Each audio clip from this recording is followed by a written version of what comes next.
warahmatullahi wabarakatuh.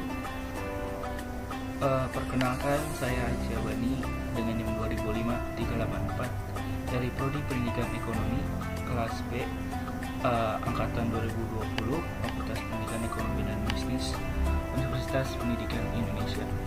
Kali ini saya akan sharing berbagi ilmu dan pengetahuan mengenai sejarah diwajibkannya puasa Ramadan. Sejarah puasa Ramadan tertulis dalam Al-Quran dan hadis Nabi. Disebutkan bahwa ada dua tahapan puasa Ramadan sebelum diwajibkan kepada umat Islam. Tahapan pertama itu pada saat Imam At-Tabari dalam Jami' Al-Bayan menuliskan bahwa Mu'az bin Jabal berkata, ketika Rasulullah datang ke Mekah, maka puasa yang dilakukan oleh beliau adalah puasa Asyura dan puasa 3 hari pada setiap bulannya, hingga akhirnya Allah mewajibkan puasa Ramadan. Dan Allah menurunkan ayatnya pada Quran surat Al-Baqarah 183 yang berarti, wahai orang-orang yang beriman, diwajibkan kepada kamu berpuasa sebagaimana telah diwajibkan kepada umat sebelummu agar kamu bertakwa, hingga ayat ke 184 yang artinya, dan wajib bagi orang-orang yang berat menjalankannya jika mereka tidak berpuasa membayar fidyah, yaitu memberi makan seorang miskin. Lalu untuk tahapan kedua, pada awalnya siapa saja yang ingin berpuasa maka ia boleh berpuasa, dan siapa saja yang ingin berbuka maka dia boleh berbuka, dan cukup menggantinya dengan memberi makan orang miskin.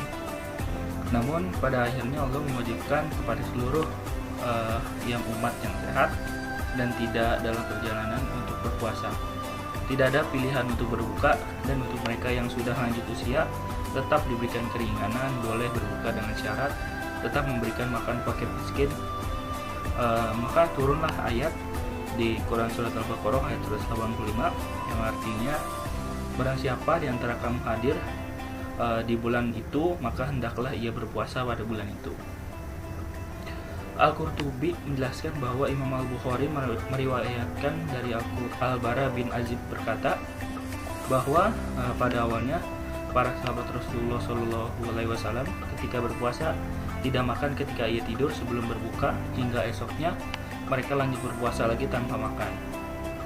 Bahwa Qais bin Sirmah Al-Ansari pernah berpuasa di mana siang harinya beliau habiskan untuk mengurus pohon kurma.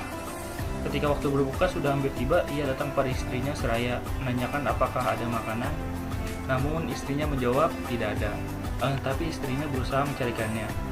Ketika menunggu istrinya mencari makan, tidak sengaja Qais ini tertidur karena lelah dari bekerja siang hari tadi. Mengetahui suaminya tertidur, maka istrinya berucap, celakalah engkau. Esok harinya Qais tetap berpuasa walaupun tanpa berbuka, karena tidak boleh makan ketika bangun dari tidur. Tapi di pertengahan hari berikutnya Qais malah pingsan. Lalu cerita ini sampai kepada Nabi, maka turunlah ayat Quran surat Al-Baqarah ayat 187, dihalalkan bagi kamu pada malam hari bulan puasa bercampur dengan istri-istri kamu. Dari sana mereka semua bergembira. Lalu turun kelengkapan ayat berikutnya, dan makan minumlah hingga terang bagimu benang putih dari benang hitam, yaitu fajar. Mungkin sekian sejarah diwajibkannya puasa Ramadan. Semoga ilmu dan pengetahuan ini dapat bermanfaat bagi kita semua. Kurang lebihnya mohon maaf. Wassalamualaikum warahmatullahi wabarakatuh.